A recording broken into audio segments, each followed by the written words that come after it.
پوری دنیا میں 8 مارچ کو خواتین کا عالمی دن منایا جا رہا ہے، اور اس دن کو منانے کا مقصد خواتین پر تشدد کو کم کرنا، جنسی ہراسگی، خواتین کی آزادی، یہ وہ میٹھے نعرے ہیں جو میں سمجھتا ہوں کہ آج کے مرد نے عورت کو حاصل کرنے کے لیے عورت کی آزادی کے نام پر یہ ایک بناوٹی کھیل بنایا ہوا ہے۔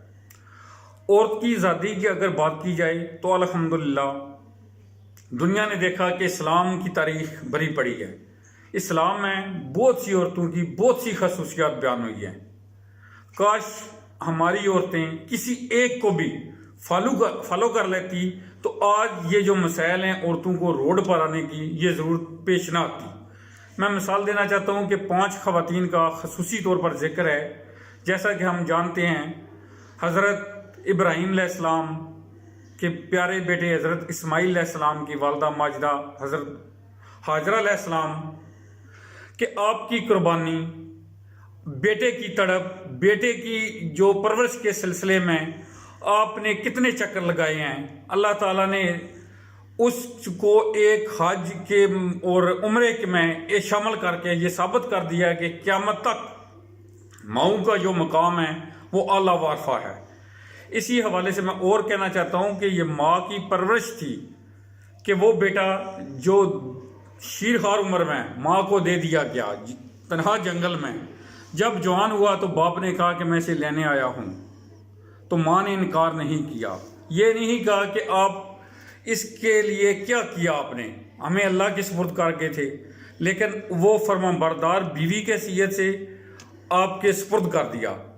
اور یہ ماں ہی کی فرمانبرداری تھی، ماں ہی کی تربیت تھی کہ جب باپ نے بیٹے کو کہا کہ میں اللہ کے حکم کے ساتھ تمہیں ذبح کرنا چاہتا ہوں، تمہاری کیا رائے ہے؟ تو بیٹے نے بھی کہا کہ جیسا اللہ کا حکم ہے آپ مجھے صابرین میں سے پائیں گے۔ تو یہاں پر صرف ایک ہی چیز کو میں انڈیکیٹ کرنا چاہتا ہوں کہ جب حضرت ابراہیم علیہ السلام نے اللہ تعالیٰ سے بیٹا مانگا تو ایک دعا مانگی تھی کہ یا اللہ مجھے فرما بردار بیٹا عطا فرما۔ تو اس سے ثابت ہوا کہ جب بھی اولاد کے سلسلے میں ہمیں کوئی دعا مانگنی چاہیے تو فرما بردار کی مانگنی چاہیے۔ دوسری بات ہو رہی ہے حقوق نسواں کے حوالے سے، تو جیسا کہ میں نے عرض کیا کہ کچھ خواتین کو اللہ تعالیٰ نے خاص مقام دیا ہے، اور ان میں سے ان کے فرائض میں جو شامل ہے یا خامد ہوتا ہے یا بیٹا ہوتا ہے۔ اب حضرت مریم علیہ السلام کا واقعہ ہمارے سامنے ہے کہ ان کی قوم نے ان پر کیا الزامات نہیں لگائے، لیکن آپ صابرہ شاکرہ اور اللہ کی ولی اللہ تھی، اور اللہ تعالیٰ نے وہ مقام دیا کہ آج ان کا مقام جو ہے قرآن پاک میں پوری سورۃ مریم کے حوالے سے موجود ہے۔ اسی طرح ہم آگے چلتے ہیں تو فرعون کی بیوی آسیہ علیہ السلام کا جو مقام ہے وہ بھی انہیں صرف خامد کی فرما برداری کے بقول ملا۔ تو اگر خامد کی جو وفاداری ہے، آج ہم اپنی ماؤں بیٹیوں کو یہ تربیت کریں تو میں سمجھتا ہوں کہ یہ دنیا میں بھی اور آخرت میں بھی ہمارے لیے بہتر ہے، اور اس سے بڑھ کر اور حقوق نسواں کی کیا حیثیت ہو سکتی ہے۔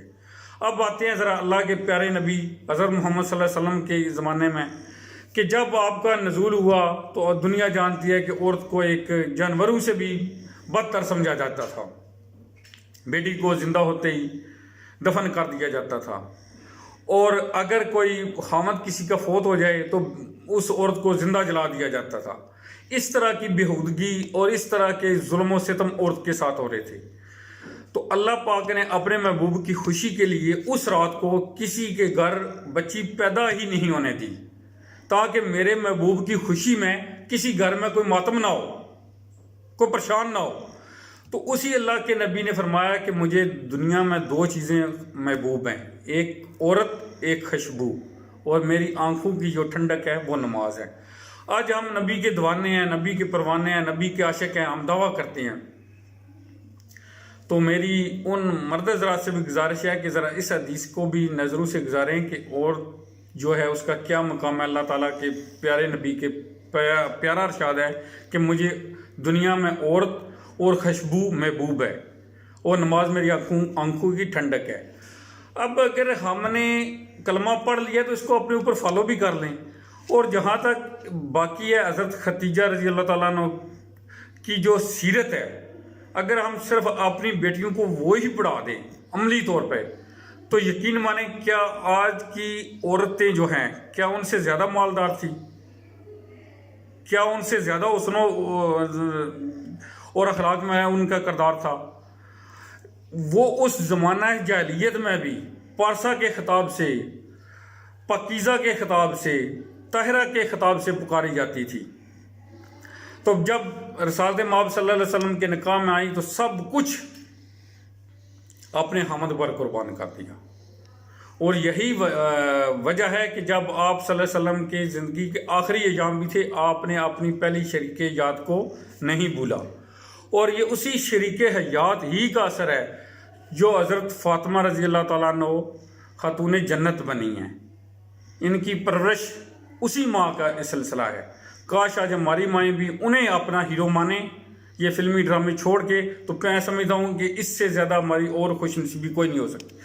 اور خواتین کے ڈے کے حوالے سے صرف اتنا ہی میسج کافی ہے کہ خدا را اسلام کی ہسٹری پڑھ لیں، کسی ایک اسلامی عورت کو اپنا شوہر بنا لیں، اپنا اسے فالو کر لیں، تو دنیا میں بھی اور آخرت میں بھی اللہ تعالیٰ ہمیں کامیابی عطا فرمائے گا، اور پھر آپ کو سڑکوں پر آنے کی بھی ضرورت نہیں رہے گی۔ اللہ حافظ۔